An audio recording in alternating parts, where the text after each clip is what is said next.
Right, welcome back to the Patristica channel. We're here with our whole team.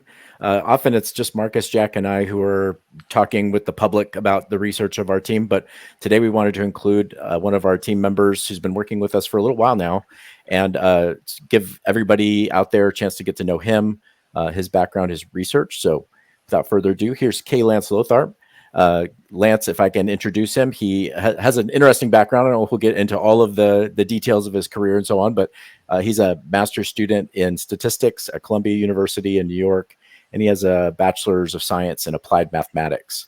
But I think an interest in biblical studies, not from an academic starting point, but maybe from more of a personal standpoint. So Lance, we'll just turn it over to you and allow you to tell us a little bit about your academic background and your research interests. Absolutely. Well, I just want to start out by saying, like, thank you for actually having me on the show. I know I've been camera shy for a while now, but I'm glad to be here, and I'm glad to finally get to talk about the work that we've been doing as a team. For me, it's been such a winding road getting to the world of statistics and working with math and everything.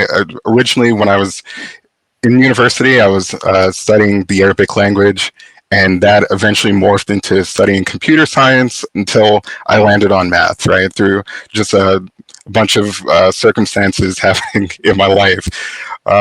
And so along the way, I joined the US Navy.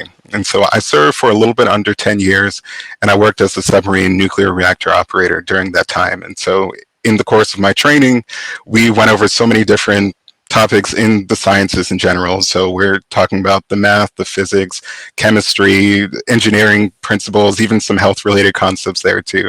So my education was pretty broad, and I guess it all came together when I decided to go into the field of mathematics and statistics. I thought it's great to have training in a way of looking at certainty and uncertainty, quantifying this, and then coming up with meaningful insights about the world around us, just based off of numbers themselves. And so it might sound weird to say, but I love numbers. I love working with them, and being a part of this team has given me a way to really use these skills and see some super interesting results come out of it.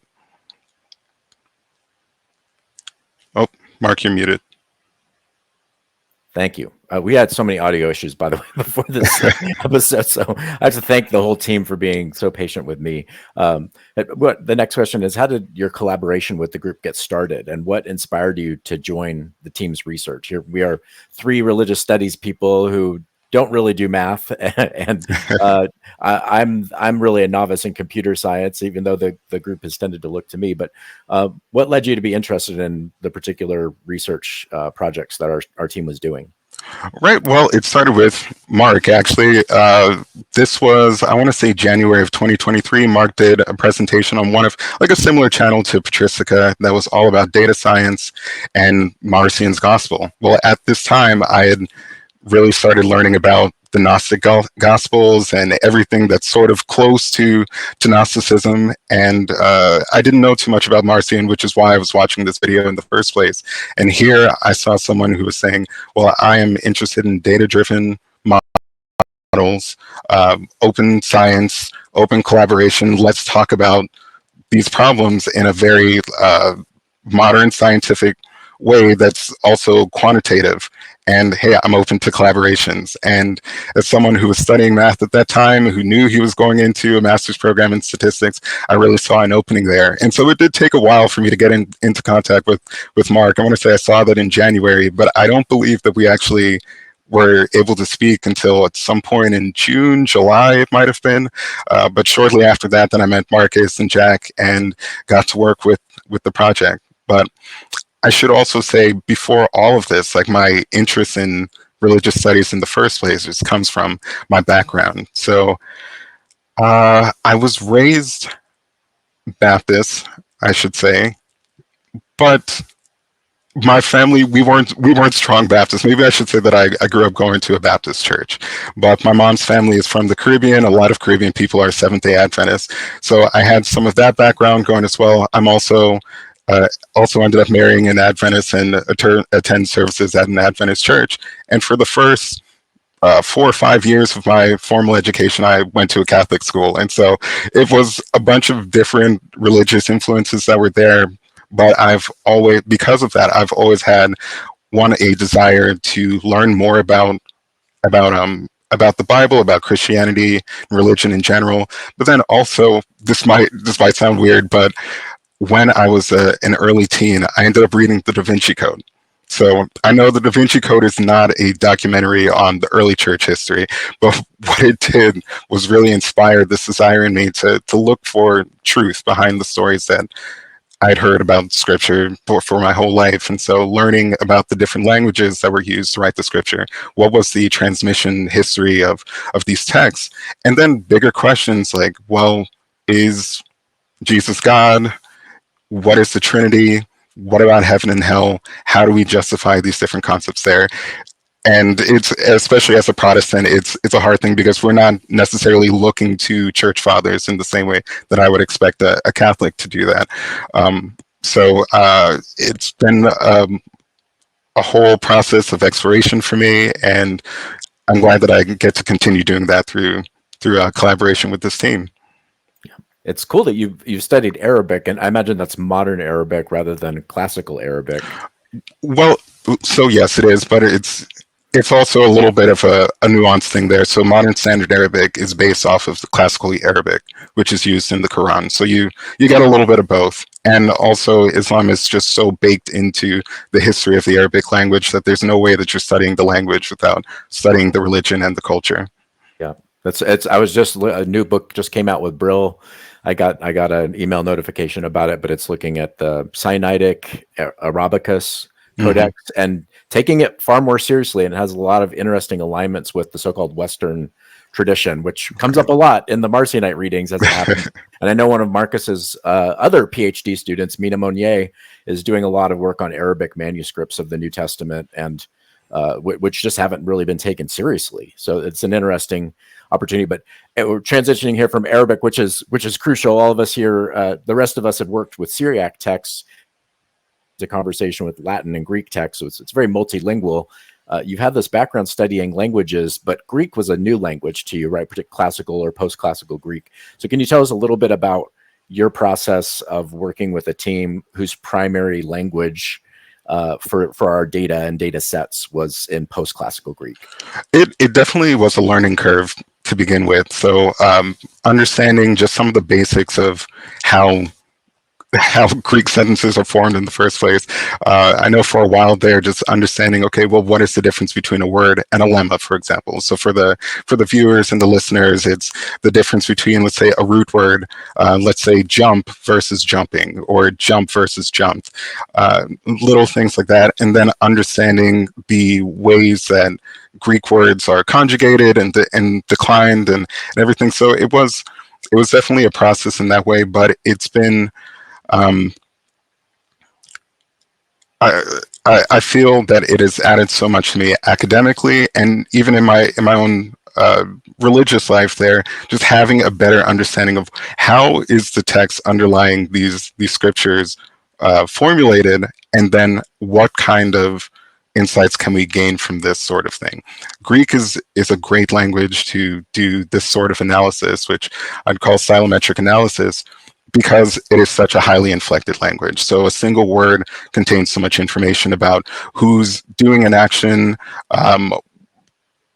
how do I say it? Like who's doing an action, when they did it, just more so than in a language like English, which is perfect, because then if you can look at all of that information that's attached to a certain word, as a data scientist, as a statistician, then that's gold for me, as far as like really parsing that out and trying to ask some big questions like, well, who wrote this piece? Who wrote these parts of a piece? When did they write this piece? So I'd bring up the example of the Federalist Papers. This is one of the classic examples when we talk about stylometric analysis and natural language processing. Back in the late 1700s, was Alexander Hamilton, James Madison, and John Jay wrote the Federalist Papers as a way of getting the different 13 colonies to ratify the Constitution of the United States. And so it wasn't until after the death of Alexander Hamilton that these letters were the authorship of the letters was actually disseminated to the public because they were written anonymously before. But there were 12 of those letters that were disputed. One person said, I wrote these letters. The other person said, I wrote these letters, right? And so in the modern age, people said, well, let's try and use computers and statistics to try and come up with an answer for this question.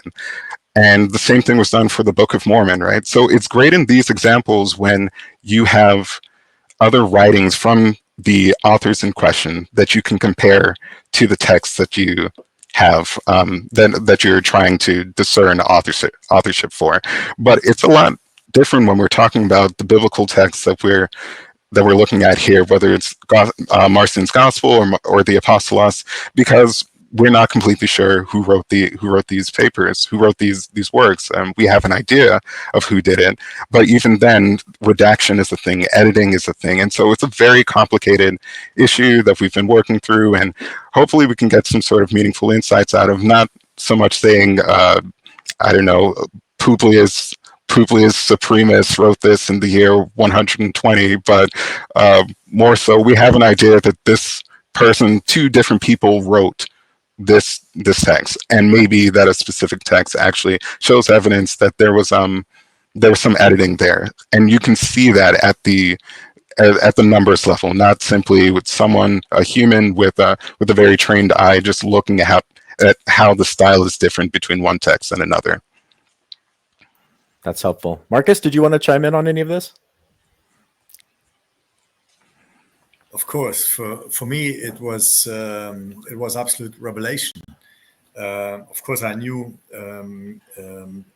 digital humanities a bit and questions of stylometrics. I came to it from the other end, really. As I said in another session, to me, the beginning was simply to do what Matthias Klinghardt and Jason Badun were doing for the gospel. Now, Jason also did it for the Apostles, for the 10-letter collection. But because he didn't provide a Greek text, so it was left to me because up to date, we don't have a critical edition of the Greek text of the Apostolos. We have several now for the gospel, but we don't have one for the 10 letters. Hence, I started just as everybody started since Hilgenfeldt in the 1850s. So I started with the witnesses and extracted from the witnesses more or less what people like Hilgenfeldt, Zahn, Harnack, and at the latest then also Schmidt and Bedun were doing. So extracting what we are told the text would be. And as everybody who tries to do the exercise, the hitting problem and the hurdle really is when we have passages which are unattested, neither attested to be absent nor attested to be present. And here the big debate started between people buying into these tented reconstructions. The second part of the reconstruction problem was not only the question of absence and presence, it was the conceptualization of the text itself. And the conceptualization until and including Schmidt in the 1980s was, and even in 2012 when he published his book, was that this Marcionite text is nothing but a shortening of a 14-letter collection. And because of this assumption, people didn't bother too much about the entire text. They were saying, well, the canonical text is the basis, and we're only looking what we are told are the deviations of Marcion from this text. Whether it was by Marcion or was somebody else is another question. But the main thing was they were looking at deviations. And so we didn't get a text being reconstructed by all these people in the past. We only got lists and fragments of lists of those deviations. And we had no clue whatsoever the text would look like being a text of a letter. And Jason Bedoun was the first to then, at least to do it in English, to attempt at reproducing letters and not just fragments. Now, that's how I started. And I did it manually. I mean, simply grabbed the most important concordances that existed. So we have the Schmoller from the 1940s, and we have the wiki, whatever, the online concordance. And of course, we have the computer digitized concordance. And on the basis of these, I started looking and checking what kind of text do we have. Because pretty quickly, when I started doing the reconstruction on the basis of these witnesses, it turned out that the witnesses, whenever they gave no text, and more importantly, when, for example, Tertullian gives us a verse and says, well, I'm reading and Marcion says as follows, in contrast to my Bible, which is normally Matthew, but here the canonical Paul. I was surprised that, let's say, when Tertullian gives us a verse and misses out, let's say, three words in this verse. Let's take one verb, because we have double verbs expressing more or less the same thing. So it's not content related, really. It's more stylistically related. So he gives us a verse where 3 words are missing. Let's take for just as an example, right? Or just fictively. One verb is missing, one noun is missing, one small at or end or whatever. And I then checked, and I did it by chance in the beginning, just to be, because I'm a bit of a perfectionist, right? So I started looking into the concordance and discovered that, and I take an example for a verb. Tertullian misses the verb epetar, he said. And I discovered this epetar appears a number of times in the New Testament. Actually, it appears over 600 times. Not only just the verb, but also this verb form, which we can check in the meantime by computer databases. So I didn't recognize that. Okay, I thought, well, he just jumped the verb. But then, because it bothered me, I was looking up where in other verses attested for Marcion's texts, both in the Gospel and in the 10 Pauline letters, this verb would be repeated. And here comes, to my surprise, that almost every time that I was looking for that verb form, he said, both in the Gospel and in 10 letters of Paul, Tertullian every time jumped over that word, which I found absurd. I mean, why would Tertullian, writing his commentary on the Gospel and writing his commentary on the 10 Pauline letters, always miss out this word? I mean, did he not like the word? So I checked in Tertullian. No, when he quotes from the canonical texts, he gives the word. So it was not his dislike or his style of quoting, as Schmidt emphasized, yeah, but it was simply that whenever he quoted Marcion's texts, the word was not there. And then you get thinking, and I thought, if that is a pattern, that whenever these words, and I checked also the noun and I checked the small word, same situation.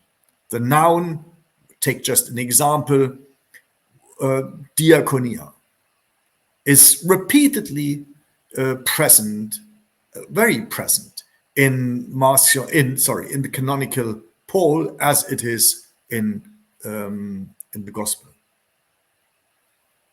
But here in Marcion, Tertullian jumps over it every time. So again, impossible. And even worse with small words. Yeah, so we have, let's say, verse openings or intermediate small words like kai eti or kai whatever it is, right? Small combinations of words, never present in what Tertullian and Epiphanius gives us as text by Marcion. So that's how I started, and I went first for Lars would laugh about me and Mark.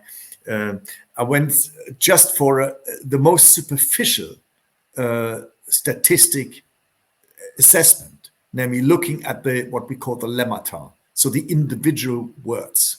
So not the flexit, not the declined ones, not epeta, so he said, but just saying, yeah.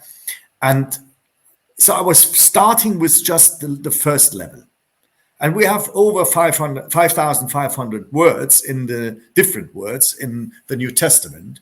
So I simply typed up the concordance and checked every word manually against the reconstructions that we have.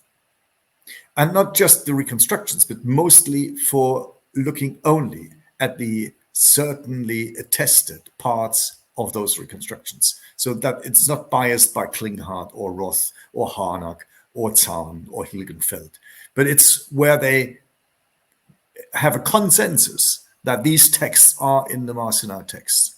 And this I noted down. That was the basis for my concordance.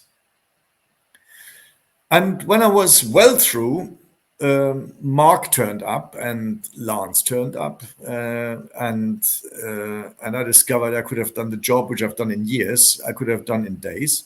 Probably not that true, because I could have done let's say the concordical work, but the bigger work which I still had to do manually, and I was happy that I did it manually, was always the checking of the attested texts of Marcion.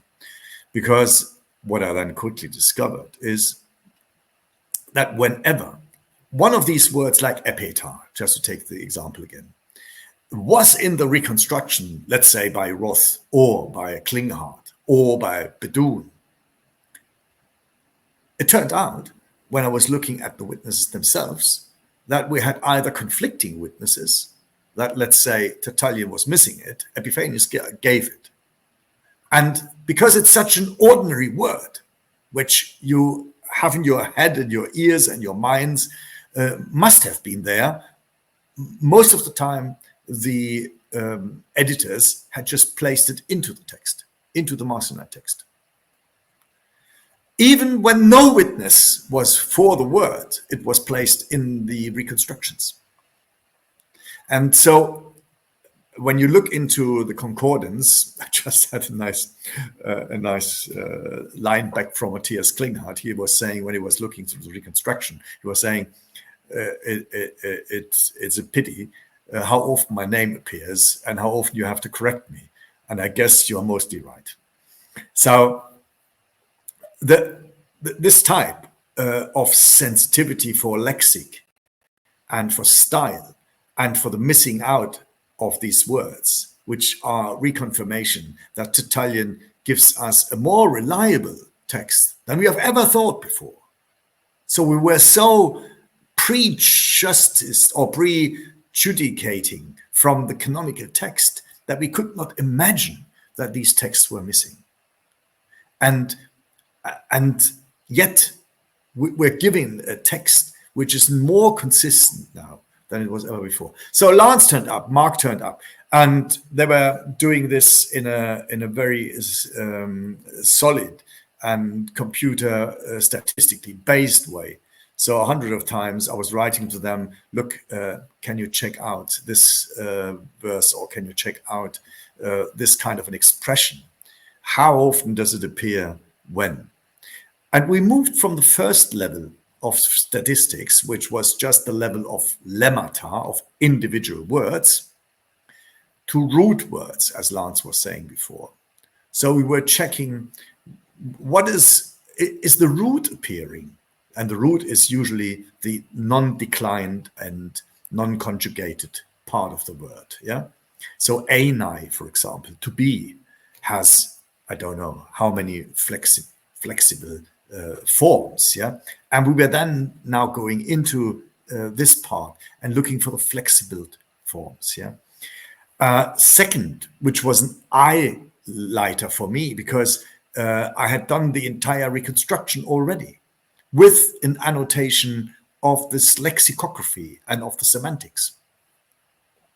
And now, with going deeper into the text mining, we were able to look for combinations, not just for single combinations, but for, as what we call 2 words or 3 words. Mark has a nice word for it, which I've learned and forgotten already by it. So we were able to deep, in a mind, to go into the textual structure, and even to see when words appear close to each other but not next to each other, and how sentence structures appear. Now, the reconstruction which I've now done is only going surface, second level, and sometimes when we were unsure about a verse and the structure of a verse, we are also going into deeper elements. And all of that, you will see, is annotated, it's transparent, you can check it yourself. We might have made mistakes here and there, but I mean, we are pretty sound in what we are providing you with, which means this is a new start, I'd say. Matthias Klinghardt even said it's a new word for New Testament studies, and it's the first attempt at a data mined reconstructed work so far now. Wow, that's great, Jack. You're playing the role here of the plebeian novice, something like that, along those lines. I forgot the term you used to describe yourself. You're a PhD, but you're a little bit newer to computer science approaches or data science approaches, and yet you were doing the quantitative work on the Ignatian epistles. So what are your thoughts on this? I'm playing no role. I am the pleb, and I really don't understand. In the same words as Marcus, I mean, and I think Matthias as well. You know, this is a new world, and the work I did on Ignatius is the exact same thing that you're doing with the various Marcionite collections, except with a very small corpus. So it meant that I could literally Control F a verb, and then every single conjugation of that verb. Then halfway through, I'd say, "Oh, I've forgotten the second aorist," or "I've forgotten the subjunctive second person singular," and so it became a literal nightmare. And what took me 2 years, again, probably could have taken me 3 months if I'd have known you. And I remember the first time that I joined a session with Lance and yourself, Mark, and Marcus was there, and I just looked at what you were able to do, and I'm sure we'll talk about this in the later podcasts. And I just thought, oh my goodness, this is not just revolutionary in terms of, well, it's great computing and it's very clever for coding or any of those sorts of things, but it changes the way that we now can do textual analysis. It's no longer a guesswork, or it's no longer full of inaccuracies and holes if we haven't concentrated properly while doing Control F through our Word document. This is a scientific, evidence-based process with which, okay, we still have to make our own conclusions and look at the data, but my goodness, does it make it so much clearer. And I can think about when just a couple of episodes ago, you showed us an amazing word cloud, which is like the prettiest way to visualize data for those who are stupid like me. And you'll see that stupidity play out in the future episodes when I ask Lance questions about this sort of thing. But it just showed me the differences between the two collections of the canonical Paul and Marcionite Paul in a moment. I didn't have to be a scholar. I didn't have to know the text deeply. I could just say, wow, there it is. Here's some of the basic differences. And again, you know, without Lance and with you as well, Mark, we would just be entirely lost in our Philistine prehistoric Control F world. And so again, you know, as we go through these next few videos showing what you and Lance can do, I hope the viewer tries to take that in and sees the amount of ground we can make up now in such a short amount of time, that if we'd have had 10 years ago, we'd be so much further ahead than we would be if not for, Marcus and I not being trained in these things. Yeah. I think it's also helpful to provide context of previous efforts, right? It's not like we were inventing the process of lemmatizing a text or doing morphological tagging. Those projects have been underway since the early 90s at the University of Pennsylvania, at the Gregorianum. But I think they were usually tied to software programs. So, I used the BibleWorks, so-called BibleWorks Greek morphology, which is great. And they had tagged all of Philo, they had tagged all of Josephus, they had tagged the Septuagint, the New Testament, the Apostolic Fathers. And we have a thank you here to Michael Bushnell, who is the creator of the BibleWorks software, who worked with these different groups at different universities to do all of this, basically tagging and coding of these texts. Maybe you explain what tagging means. Yeah, tagging essentially is to take a word and to lemmatize it, just as Lance was talking about before, where you put it in its root form, so you can count up the number of occurrences of a root or different permutations of that root. But then it's also to add morphological tags. So morphology is the form in Greek, and it's come up again and again in this conversation. The Greek is just highly complex, highly inflected. In mathematical terms, there are so many permutations to account for in just what one word can do. And then when you think about the word combinations, the permutations just skyrocket. So there's just a complexity and potentiality that is different. It's just much more complex in Greek than you can get in English. But because previous people have done this work, but I think they did it within sort of a canonical framework. Not that Josephus is canon or Philo is canon or the Greek pseudepigrapha are canon or the Apostolic Fathers are canon, but for whatever reason, Marcion was not taken seriously. Marcion scriptures were not taken seriously as one of the data sets to consider here, and maybe is because of the diversity, or who knows, or other things. But another piece of it is open science. Is like the previous efforts, I think, were largely tied to software programs that were for purchase, and the idea was not to create open data, and that's where projects like the Perseus project has is kind of runs parallel in some ways, or the Dionysus project, which has done morphological tagging, but usually it's spelled out in longer form, where they actually tell you, every single, they use the word adjective or they use the word nominative, and they spell that out in longer terms. So the BibleWorks morphology is really nice because it's very compact. It's a very you can put a lot of information in a very small amount of characters. The next closest that's almost as compact to it is the so-called Prague morphology, and this is what Giuseppe Celano and Greg Crane of the Perseus project have worked on, and people like the Gormans at University of Nebraska-Lincoln, and that takes an eight characters. So it basically tries to encode all of that Greek form morphological data in 8 representative characters, alphanumeric characters. So by starting with that would have been a wonderful project. It's just that the BibleWorks is even simpler, and it does a better job, you might say, of encoding more information in a smaller string. And I find it easier to use with regular expressions. But I don't want to go too deep. Maybe we can, we wanted to chop these into smaller episodes. So maybe we'll call it quits for this particular episode, and then we'll come back and talk about data set creation. I have lots of thoughts about that as we've been talking, about this, in this particular episode. But we'll do a little outro here, and then we'll come back at you in another episode about this that follows up. Thanks for joining us.